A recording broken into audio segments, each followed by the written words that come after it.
Welcome, everyone. I am really excited today to have Kristin Alli as my guest. She is a rising superstar in the Cutco Vector Marketing Sales Organization. Kristin started with the company in 2015, just after graduating from high school. She was a 10K fast starter.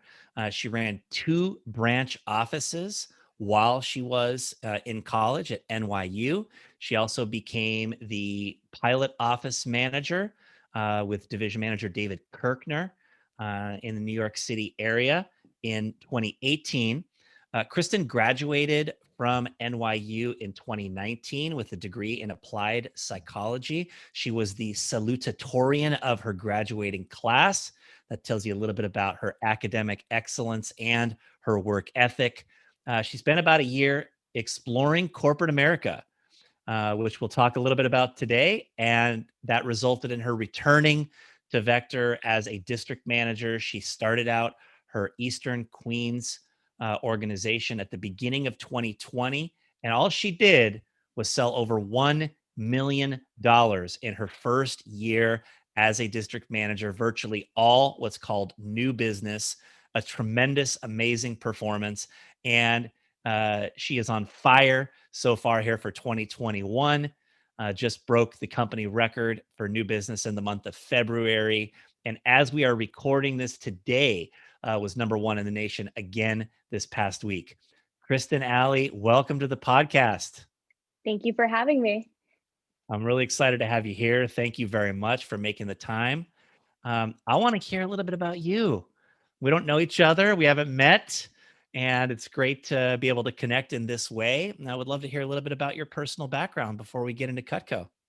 Absolutely. So, born in the Bronx in New York City and moved to Long Island at the age of 2 with my parents. I am an only child from an immigrant family. My parents are from a small country in South America called Guyana. And they came here, raised me on the concept of hard work and commitment. And they made sure that everything academically that I was going to rise within my ranks academically, either in high school or college. Like it was my main focus. Throughout my entire childhood, I was a dancer. I loved to dance. I also started boxing at an early age. So I think that's where my fighting spirit comes from, is simply just like being a boxer my entire life. Super passionate about theater, love the musicals, love acting. I did all of that stuff in high school. And when I graduated from high school, I had about 12 honor cords around my neck. And I decided to embark on my journey to NYU in Manhattan, where I got a full academic scholarship. So I didn't pay for school, thank God. By the grace of God, I didn't have anything to worry about. All I did was pay for room and board and some meal plans, some food every once in a while. And I studied applied psychology there, which was really exciting. I got my bachelor's degree in 2019. And obviously now we're thriving here at Cutco. Yeah, so cool to hear some of that stuff, Kristin. I like the immigrant parent background. We share that. Just FYI, both of my parents came here from Europe, and my dad was born in Italy, born and raised in Italy. My mom was born and raised in France. And they had that same sort of, you got to get your academics high type of standard. For me, I don't know what it is about hardworking immigrant parents wanting their kids to get that education, but it's obviously they didn't have the chance to get the kind of education that I had. I had the chance to get, so it was a big deal for them. Is that were your parents? Did your parents exhibit that same kind of demanding expectation for you? 100%.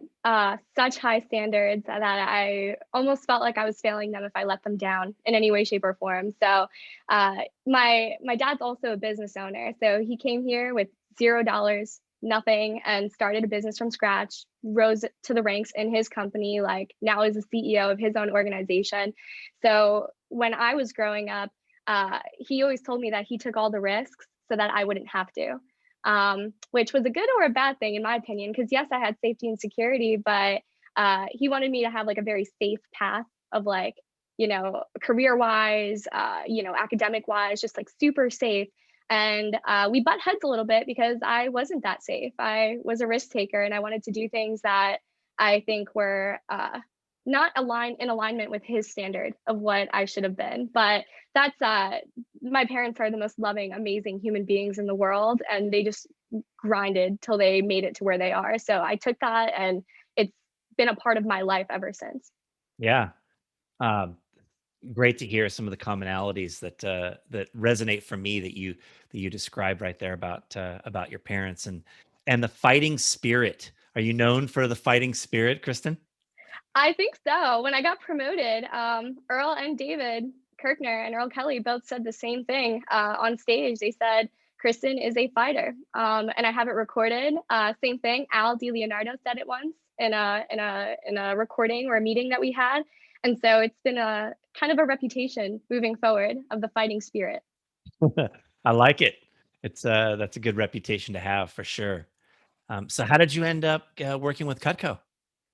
Yeah, so in 2015, when I graduated high school, I got a letter in the mail and I was applying for all different types of jobs, normal high school jobs like Applebee's, Forever 21, and no one was getting back to me. And I got this letter and I was like, wow, this seems interesting. And I ended up coming to an interview and, like most people, fell in love with a really great opportunity right in front of me.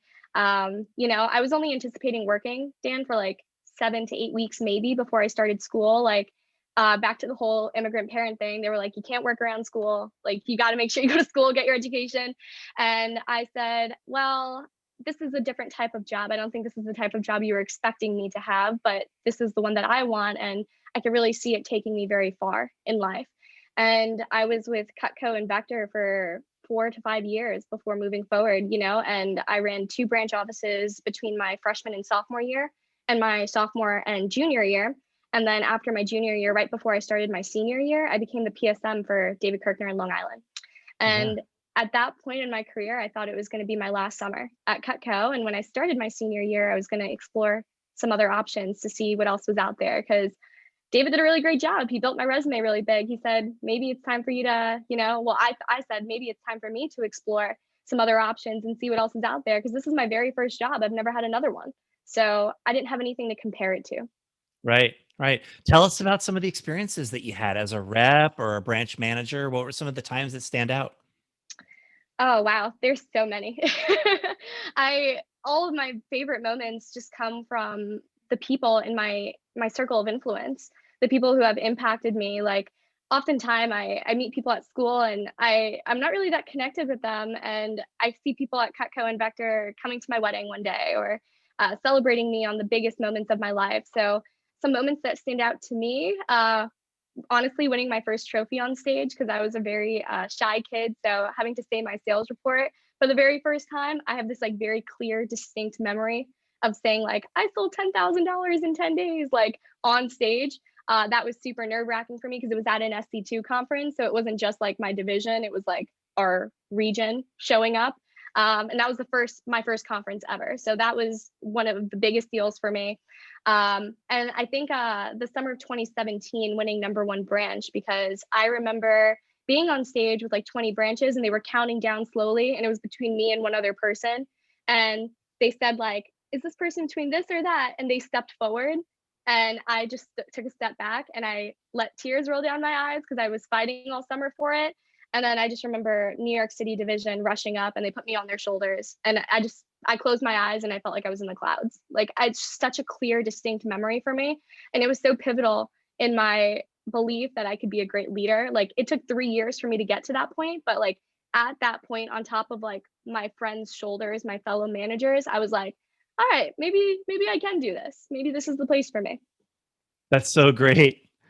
Once again, I'm struck by some of the parallels in your story that really resonate for me personally.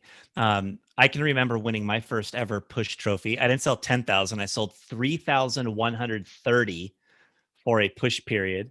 It was in December, by the way. It was a end of the year sort of Christmas meeting push, and I came in second in the division. It was a division meeting. I came in second, and the lady that what came in first was one of the sort of CSP veteran, you know. What would be the precursor to CSPs of today? She was a career sales rep, and she sold like 7,500, and I was this hotshot young kid that just, had a $3,100 push. And she kind of leans over to me and she goes, you know what? I made more than you sold. Straight half, right? Exactly, That is hilarious. exactly. Yeah, yeah. So that was funny. So, and then, likewise, can share the experience of branch success as being really meaningful to me. And for me, I didn't win the push as a branch, but I came in second when I wasn't expected to. We sort of really stunk the first push of the summer, and then when the second push came along, I think all the other branches were looking at me like, "When are you going to step down?" And I ended up staying up on stage longer than all but one of them, and had that same feeling that you're describing of like accomplishing something great. It's so cool to have those feelings as a 19-year-old in this business, and I like that those are times that stand out.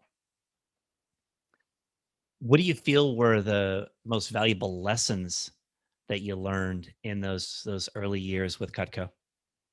Yeah, something that I lived by, and still live by to this day was if your goals don't scare you, they're just not big enough to grow or change you. So I never settled for like a small goal. Like I heard the average numbers, I heard what someone was supposed to do. And in my mind, I was like, well, I got to stay above the average line.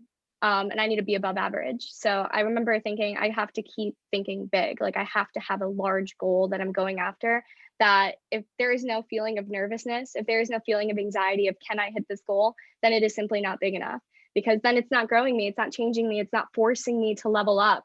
And that's what I wanted. That was why I started working, was because I wanted an experience that was going to force me to level up. Um, and having a large goal really helped me do that. Something else that really helped a ton was being able, like I learned very, very quickly that culture eats strategy for breakfast. Like loving your people. Like I don't know if you could tell, but I love planning. Like I so many spreadsheets, so many numbers, and that plan always without fail breaks down. Like it breaks down without fail. Like there's a plan A, B, C, D, all the way to Z, and normally all of them fail. Like there is no right answer to anything. So I learned very quickly at like 18, 19, 20 years old that if you have strong relationships with people, your culture will kick your strategy's butt. Yes, indeed. Well, that's definitely something that I want to explore a whole lot more with you today is to hear about how you are establishing culture in your brand new office, because there's going to be a lot of people listening who are going to be new managers in Cutco Vector and want to do what you've done. And that's definitely something we can dig into a whole lot more as we go along today. I like what you said about how your goals should scare you.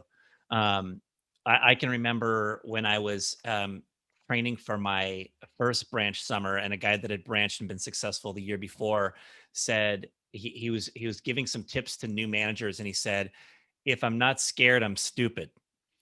And he was talking about being scared from two different contexts. One is to really be scared into preparing to the highest level, and the other was right respecting the numbers and like having big goals and respecting what it takes to do them. And those were all lessons that resonated for me early on. And I just like that you have this mindset about setting goals that are challenging and that give you that real drive to prepare to work hard to be able to achieve them as well. Good stuff.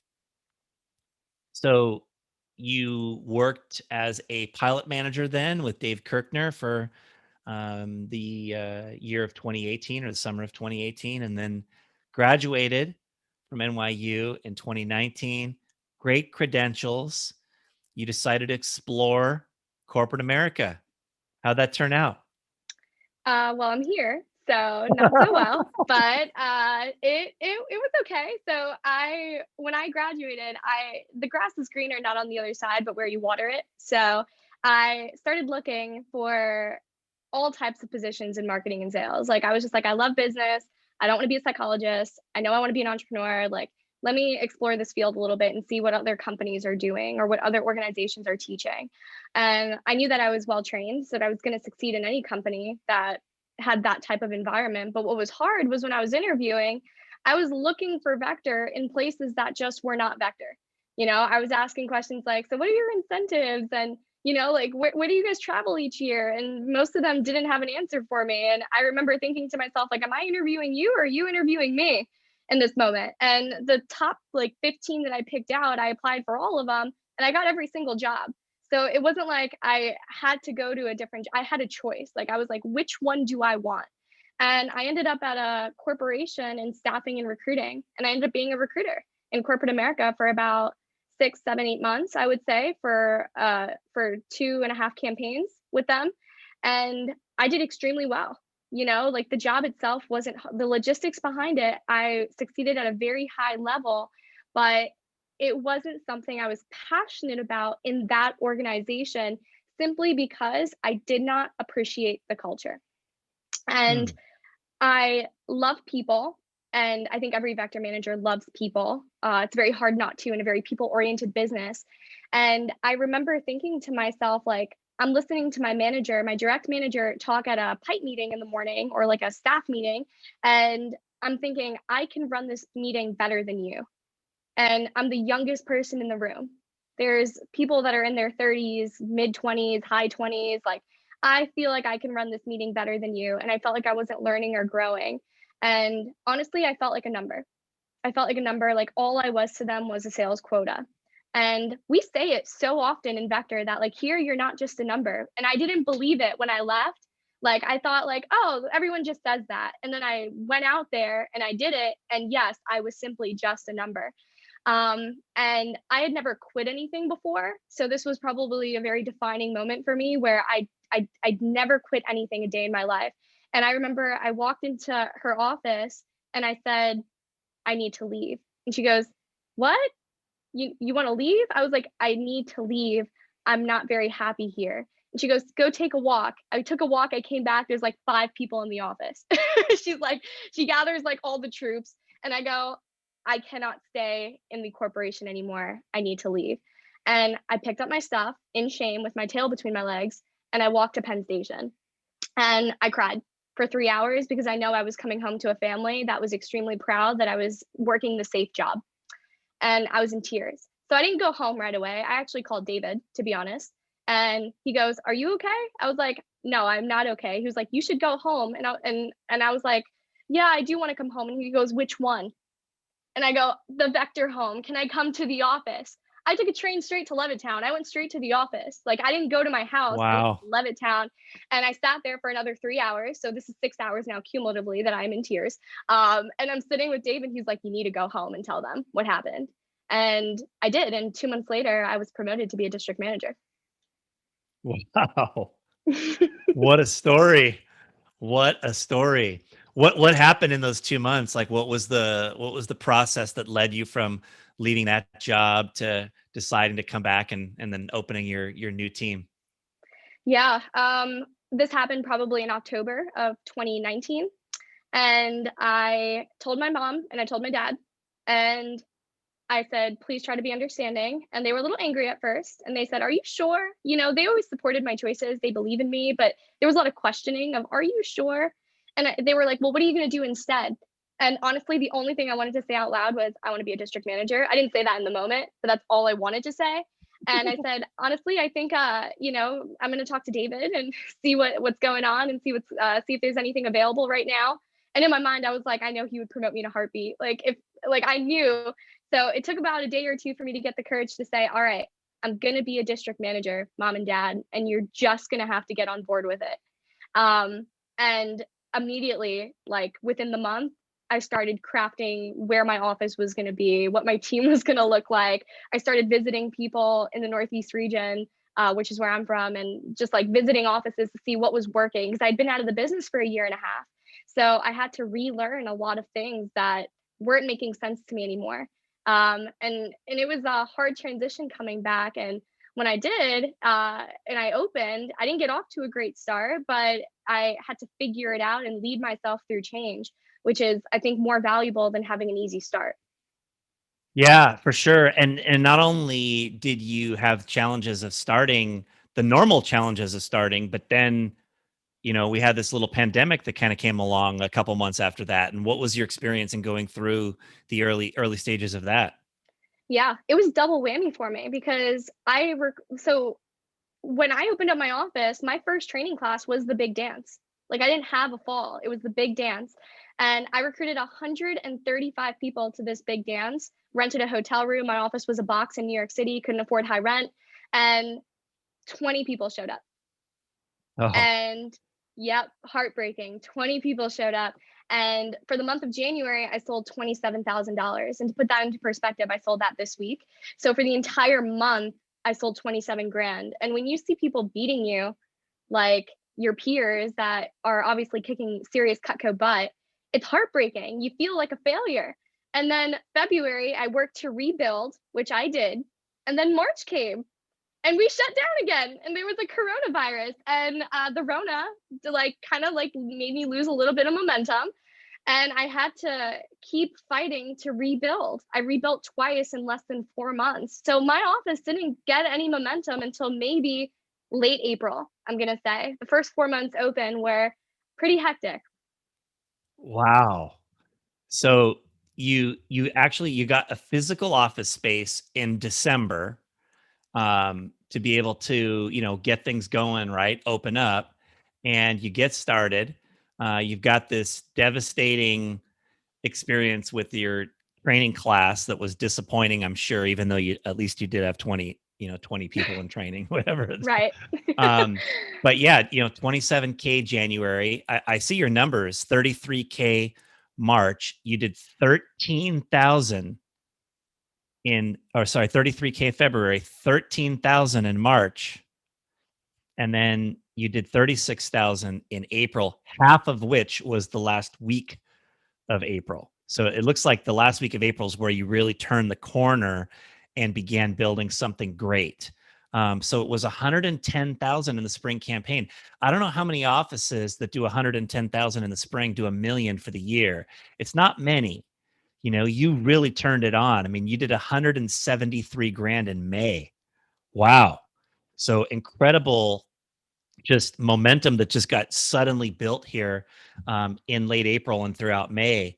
What do you feel like were some of the factors that you'd attribute your great success for the year to?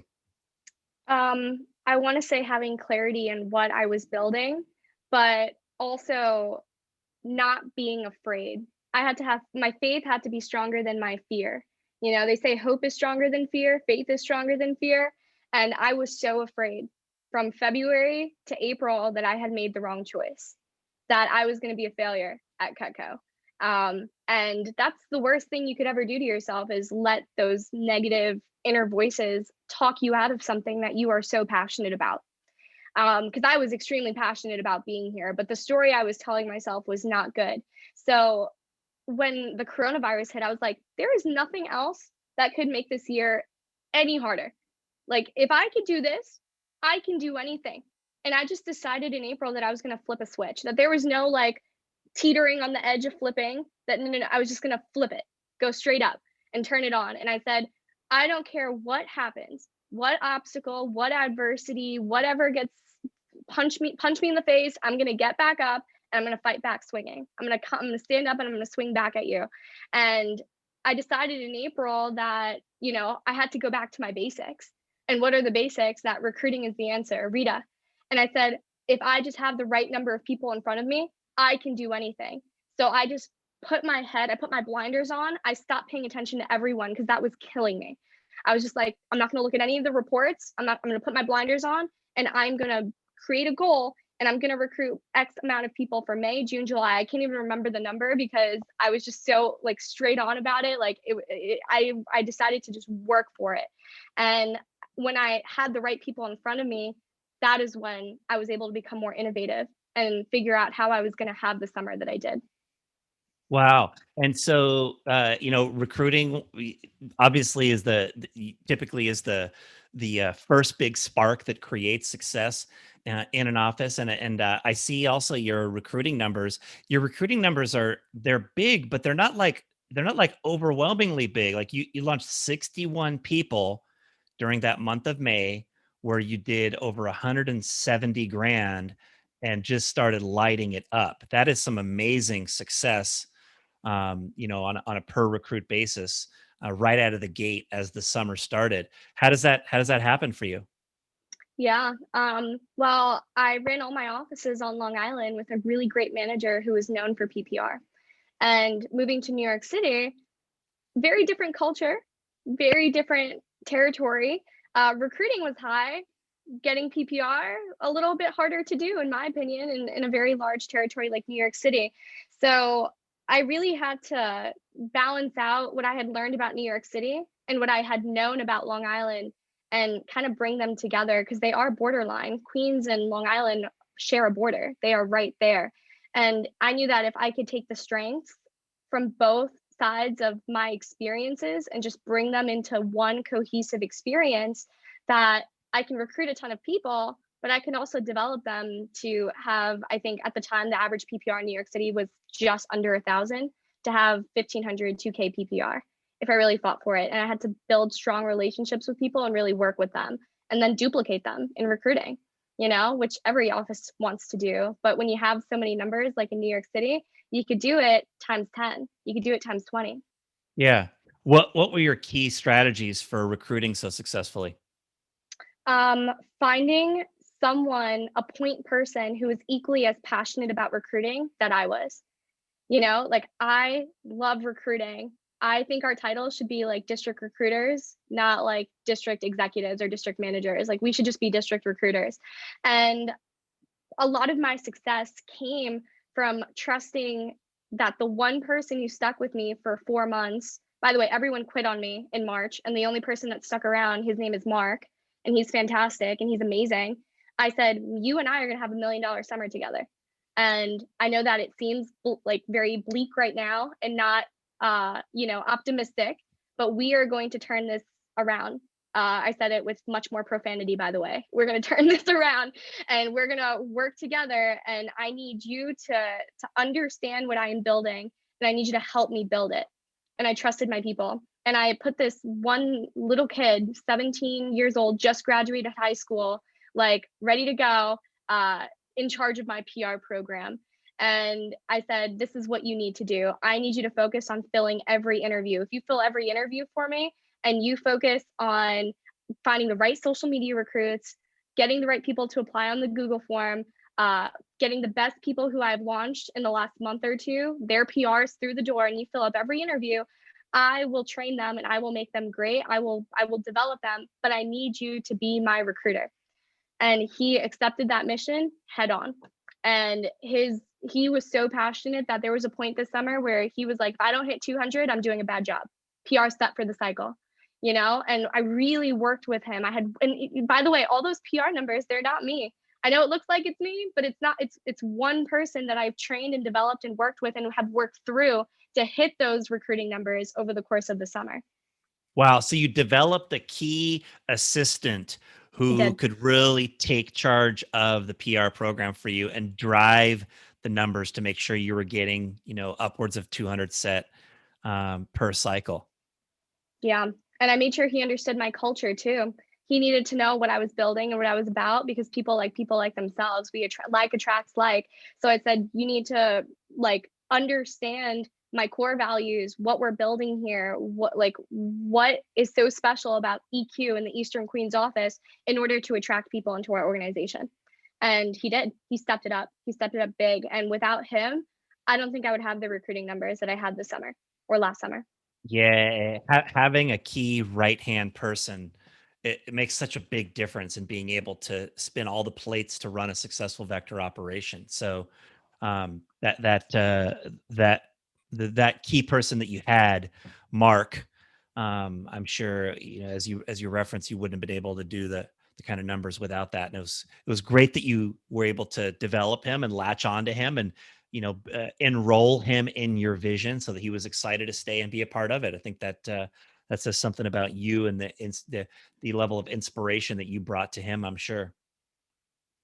What do you feel like is your secret sauce as a leader, Kristen? Yeah. Um, I lead with clarity and I lead with a lot of love. I am unapologetically authentic to myself. The way you and I are speaking right now, I'm going to speak that way to my training class. I'm going to speak that way in an interview. I'm going to speak that way in a PDI call, a PC with a new rep or an experienced rep or a CSP. I'm going to be myself no matter what. And you like it or you don't like it. And if you like it, great. We'll hang out. We'll be friends. I love you. Like, amazing. If not, then no problem. Like, best of luck moving forward. But for me, I needed people to know why was I authentic? What does that mean? Like, how are you authentic? What are you about? And I made sure that I didn't just talk about the core values that I have, but that I live them. My core values aren't a noun, it's not a person, place, or thing. It's an adjective. It's moving, it's constantly moving. It's something that I practice daily. And me being able to speak about those things on a daily basis really had people bought into what we were building. So, my core values, what are they? I lead with a lot of integrity. Integrity is my biggest core value. Everything I do is based off of integrity. Do I say what I do what I say that I was going to do when no one else is looking? Yeah, when the door shuts and no one is looking in my direction, am I still the same person that I am preaching to the choir every single day that I am? And that is something that I was so passionate about, and making sure that my people were also people of integrity and holding themselves accountable to what they said they were going to do. And if something didn't get done properly, it's okay to make mistakes, but if you did it out of laziness, that is not aligning with my core value, and those people quickly could not last in my organization. And so I was attracting the right people based off of integrity and accountability. And then my second biggest core value is family. It still is to this day. I love my family inside and outside of the business. And I treat everyone as if they were my future son or daughter. I don't have kids yet, nor am I married, but like I treat everyone like I am like a parent, a guardian, a therapist, a mom, whoever I am. I want them to feel like they are a part of something, like they belong here. It doesn't matter what kind of personality they have, if they're extroverted, introverted, that they are a part of our family here in EQ, and you have a place where you belong. Because it's really hard to find that sometimes, a place where you feel like you belong. And I made sure that every student on my team made sure that they felt like they belonged somewhere. So good right there, Kristen. That was really, really, really compelling what you just shared. The idea of leading from your core values. First one being integrity and accountability. You described integrity in with the words that doing what you say you're going to do. Right. That's so important. When you do that, people become comfortable with you. They trust you. They know what to expect. They feel more certainty being around someone who exhibits that trait. And then what you just described is key, is that what you communicate to people very clearly is that that's how it works here. We do what we say we're going to do. We follow through. We are accountable to our goals. And people either rise to that or they exit. They go somewhere else. And more people will rise because you're inspiring them, right, to be able to want to do that. You're inspiring them to want to be great. You're setting a good example for them. That's so powerful. And then the family piece really ties it all together, right? People feeling like they have a place, right? One of my past podcast guests one time said, "You know what I loved most about being in Vector was that Vector was a place where you could be who you are and you could still fit in. Doesn't matter, what type of person you were, whatever personality traits or anything like that. You could be your own self, and there was going to be a place for you." And you're giving people that feeling so that they want to be around you, so that I'm sure you have people who are succeeding at high levels. I'm sure you have also have people who are just kind of like plodding along, consistent but not necessarily great, but they are part of your team and they feel a part of it and they want to stay around because they're contributing to something and they feel like they have that place. That's so cool, Kristen. Like, just really great stuff. Thank you. Yeah, I love that.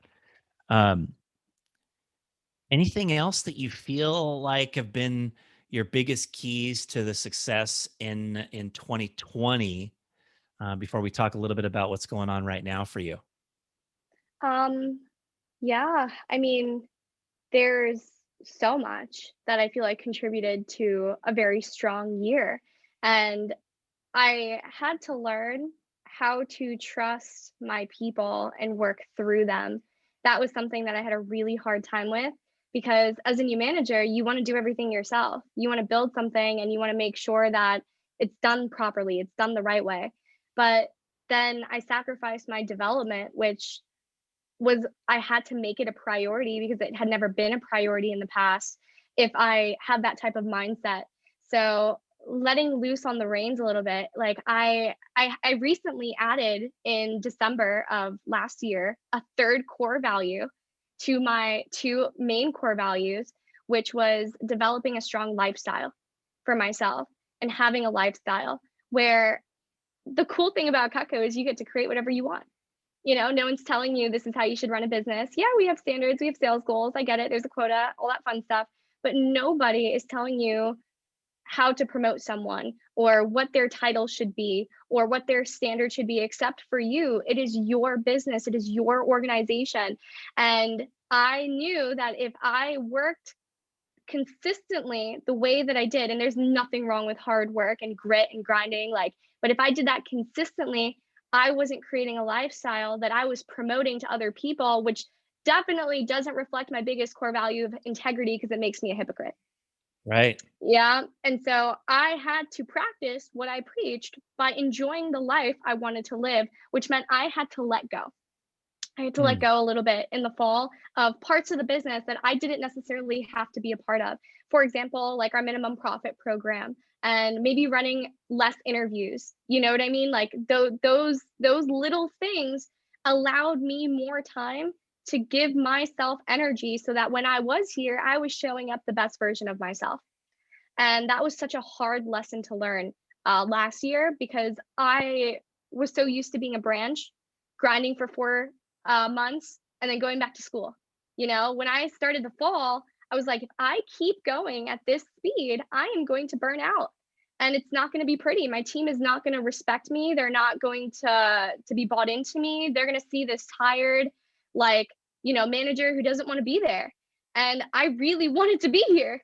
I wanted it. So I wanted to show up the best version of myself, and trusting my people was a big part of that. That's excellent. So you really busted your butt throughout the summer to be able to have development that you could, pass some of the duties over to. And then you gave them a chance to take on those duties. I feel like that's part of what we all have to learn to do is if we want to grow a big business is you got to develop other people and you got to give them the chance to do their thing, train them as best as you can, prepare them as best as you can, and then let them go and let them do their thing. Mhm. That's part of being able to have that lifestyle, and it's a good reminder for people that we're all working so that we can live. It's not the other way around. We don't live to work. The hustle and grind mentality is certainly good for people in a short spell at something new, but in the long run, it's not, right? And so, you being able to have the kind of lifestyle you want is a key part of long-term success. Uh, you just broke the company record for the month of February for new business. Greatest new business month in the history of Vector. It's pretty crazy to think about. And as we're recording, as I mentioned earlier, you were number one in the nation here this past week. What's hot in Eastern Queens right now? Yeah. Um, Honestly, I know I talk about recruiting so much, but God, recruiting. It makes so much sense. Like, I don't think people understand that this is not a typical vector spring or a typical vector summer. Like, they're like the students, they're if you're treating it like everyone's in school and in class and they have no free time whatsoever to do demos, you are simply just doing your job wrong. Like, what are you thinking? Like, I don't understand, because I have kids right now who are doing 40 demos in a week around 18 credits, and they're having 10K fast starters. We just had 3 of them in the last 45 days do 40 demos around 18 credits of school in college. If I tried to do that when I was an NYU student, oh my God, I would probably fail all my classes. But this is such a different time. And so taking advantage of the fact that students can do more than what they say they can do, like, you have to show them that it's possible.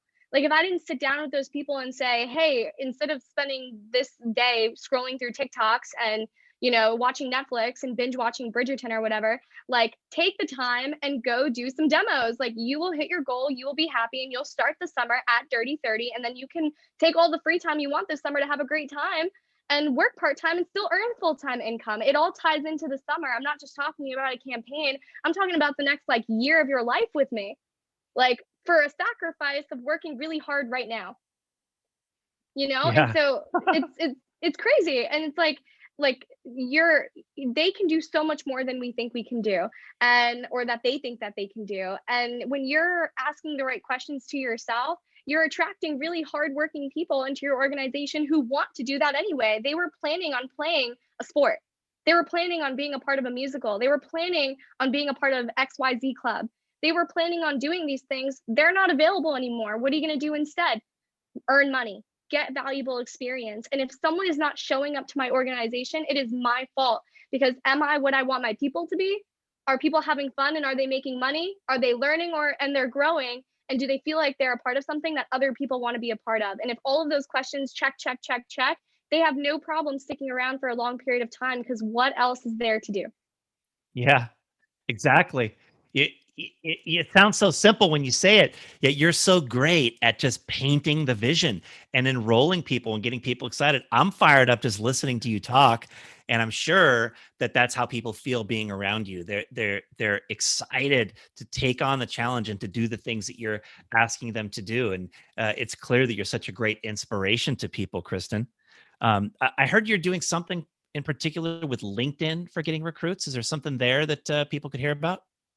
Yeah, very similar to Instagram. I took the Instagram program of collecting handles for the summer and just brought it to LinkedIn. It is a professional network.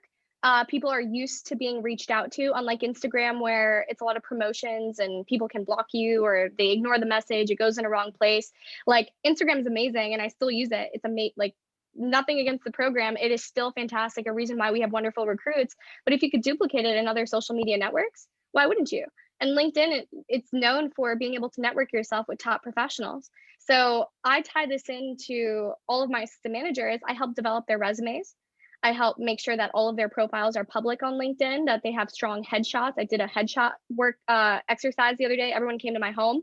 I took pictures of them, edited them, uploaded them on LinkedIn, and their LinkedIn profiles are stunning. Like, all of our core values are listed. My website is listed. Their resume experience is updated. Their skills are sponsored or endorsed by other people. I'm writing them letters of recommendation on their LinkedIn profiles. And when people see that a 18-year-old student from St. John's University right here in Queens, or a 19-year-old student from NYIT right here in Brooklyn or Manhattan or whatever, has this profile and works for this organization, it makes it so much easier to recruit them into our business, because they want their profiles to look the same. And it's the same thing. Instagram is a little bit more laid back. You get the more personal side of things, but then on LinkedIn, you get the professional side. If you can get both, magical. Love it. Awesome stuff. That's so great for people to implement. What are some of your current goals and aspirations, Kristen? Yeah. So, currently, my biggest focus is on taking advantage of the summer of 2021. And I say taking advantage because I know for a fact, I can feel it in my gut, in my heart, and my soul, that it's going to be an explosive recruiting summer.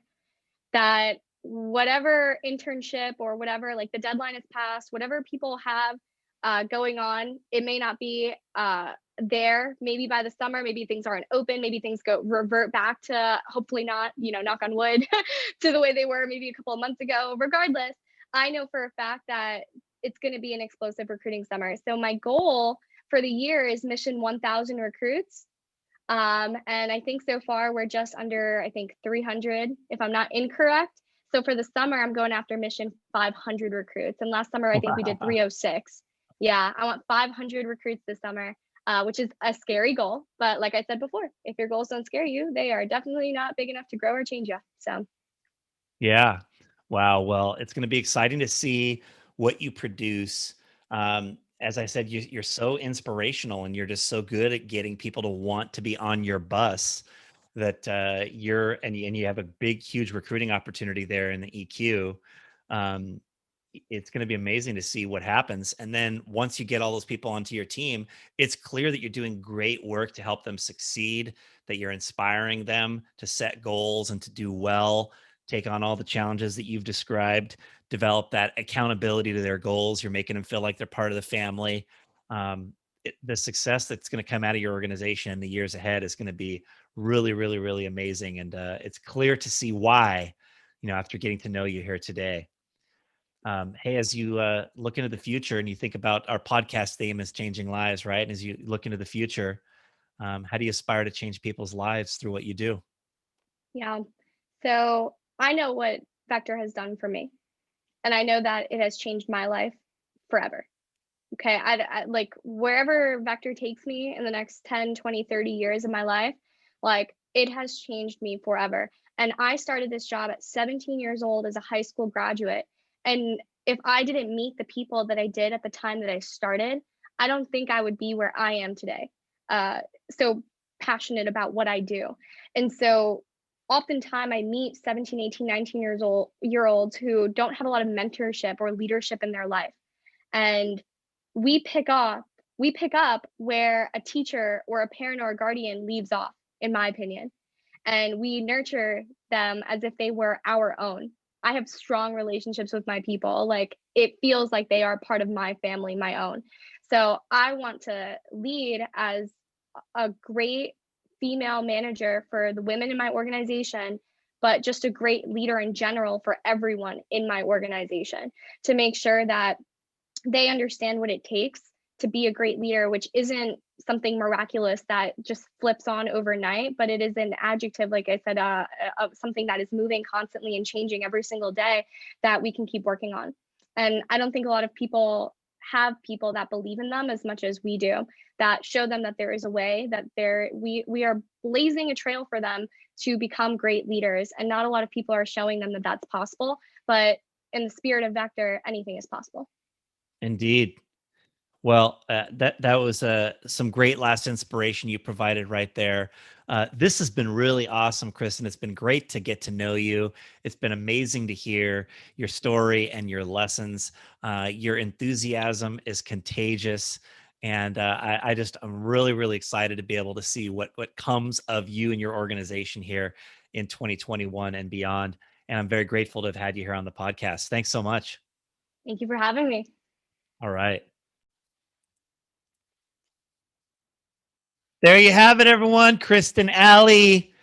Wow, that was awesome. I just want to say that one of my favorite things about doing this podcast over the past couple years has been being able to get to know people at a much deeper level throughout Vector that I don't really have a chance to get to know and get to talk to this deeply with. Um, it's so awesome to have been able to do that many times. And in this particular case with Kristen, we had never met, like actually met and spoken like this. So this was just a great opportunity for me to get to know somebody who is an incredible young leader, so powerful. And I was also really struck by the similarities that Kristen and I have in our stories. Being 17 years old when we started, right out of high school, immigrant parent background, demanding academic, you know, life before Vector, um, and then so many other philosophies that she shared that really resonated for me as she went along. It was interesting to hear her say that she went looking for Vector in places that weren't Vector, and that she wasn't finding the culture that we offer. And it's just such a good reminder that the grass is greenest where you water it, as she said, and that all of you that are here, if you are here, have something great in your hands right now to really make the most of. And I want to encourage you to do that if you're here. And if you're not here, make the most of where you're at, right? The grass is greenest where you water it. And so bring vector culture and vector energy to where you are. Kristen referenced that when she started, she had some struggles, which is normal for almost every new district manager that starts in this business. And she even had some of those thoughts of, did I make the wrong choice? But her faith had to be stronger than her fear. And that is such a great lesson for anyone new as a district manager, new as an entrepreneur, or new in any area of life where you will naturally struggle at first. What she had to do is she had to figure out who she was, what were her core values, and bring those strengths to the table so that the people that resonated with her and her strengths and her values would be attracted to the organization, to her team, right? The idea of integrity and accountability, right? That family atmosphere. She tried to bring more of those things through her recruiting efforts and her development efforts to all of her people. The people that resonated stuck around. They began building. They began building more and more and more. All of a sudden, she had a right hand person, then she had a staff. And lo and behold, the year wound up with this amazing result, over $1 million in sales her very first year as a district manager. And the future is going to be even greater. It is obvious just listening to her that amazing things are going to happen for her and her team in 2021 and beyond. I'm looking forward to seeing it, to witnessing it from afar. Envious, Mr. Earl Kelly, that you have such an amazing individual on your team. Um, wish I had more of her all throughout Vector in every one of our regions. If we could have more Kristin Allis, it would be amazing. And of course, we're working on developing more and more. We have so many great young leaders in Cutco Vector and working on creating more and more as we go along. That's how we can change lives, by creating more leaders like us. Hope you enjoyed this one today, everybody. Thanks, Kristin Alli.